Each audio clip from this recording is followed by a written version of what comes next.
How you doing, folks? I'm Vinny Politan, host of the Late Feed, coming up at 11. But I know right now you're watching this great documentary, Little Man Lost, and one of the journalists behind all of it is with me, Jeremy Campbell. We're actually live streaming right now, too, on the 11 Alive Facebook page. We'll be answering questions during the commercial breaks, trying to solve this mystery. How long did it take you to put this all together? Team of journalists in 2 states, 5 of us, worked on this for 8 months. 8 months. All right, so continue to watch the program. I'll see you on the Late Feed at 11. My 2-year-old son, we can't find him.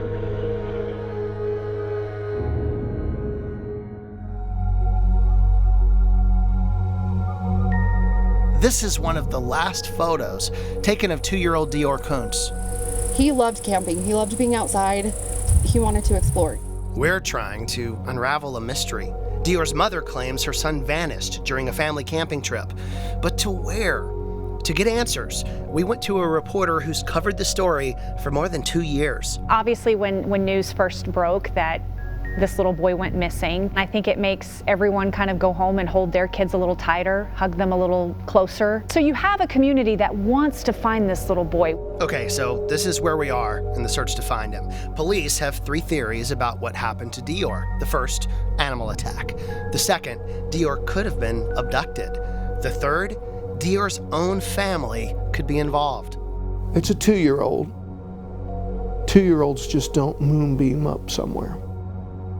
The boogeyman didn't come get this child. That's Philip Klein. He's a private investigator that worked with the Kunz family. He was paid to search for answers about what really happened to DeOrr Kunz. We interviewed him, hoping that he could help us get beyond the sheriff's 3 theories. Our job is to investigate, put evidence together, bring it to law enforcement. Here's where we are, and here's where we think the child is. Klein is about to share something with us. 5 months after DeOrr disappeared, he interviewed the people who were at camp when DeOrr vanished. DeOrr's mother, father, great-grandfather, and his friend, Isaac. The Lemhi sheriff told us that he's seen that interview video as part of the investigation, but that's all he'd say about that. We should tell you up front that the investigator working with the family, Philip Klein, thinks someone isn't telling the truth. I don't remember what I said to him. The last thing that I said to my son, when my grandpa said he would watch him, I was all for it. I was excited, and that kills me because it was my idea. Like, oh yeah, I want to go fishing, like every day and every night, going to sleep and knowing another day is going by and we still have no idea. We don't know if he's alive, okay, out there somewhere with somebody. As much as I've searched that area, as much as our family has searched that area, to come up with absolutely not one shred of anything, it wasn't an animal at all. It was a different kind of animal.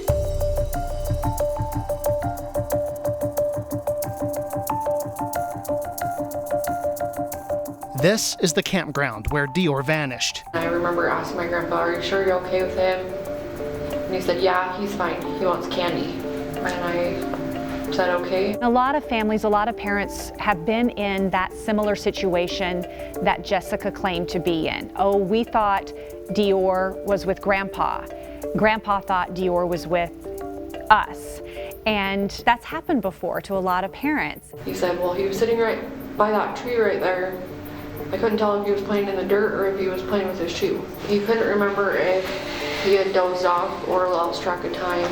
Okay, so this is where their stories start to contradict. Remember, Bob and Jessica are family. He's her grandfather. During the interviews, they explain how DeOrr vanished very differently. We all probably got a different story. So I don't know what happened. That's all there is to it.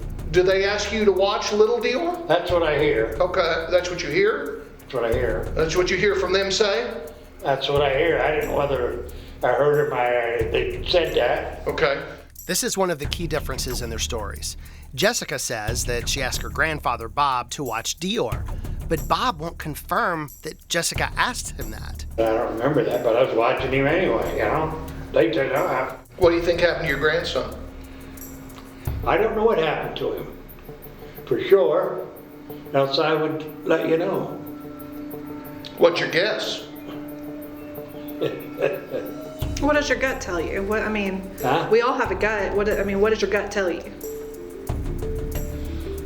don't really know him. You probably noticed Bob's oxygen tube. He's not well.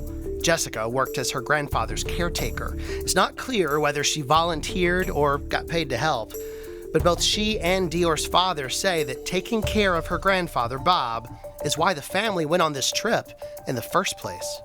Jessica's not known to keep a job long, and the fact that she'd had this one for 6 months was because of Bob, and she enjoyed taking care of him. Do I think Jessica did anything?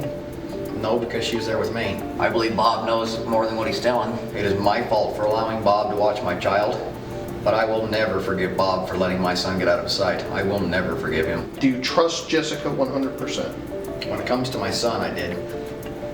When it comes to, like, any life decision, no. The only thing that I ever thought was maybe she knew something about Bob and was worried about Bob spending what life he's got left in prison, and that was eating at her. You seem to be close to Jessica. Yeah. But were you like affectionate with the baby, or? No, I don't pick kids up and stuff like that. Okay. Give them the kisses like the women? No, sir. Why would you and your husband leave that little boy up there with a guy that's on oxygen? Just because you've done it before?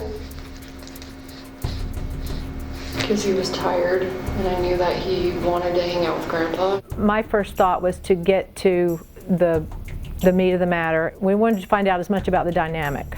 Throughout these interviews, they all began blaming Isaac.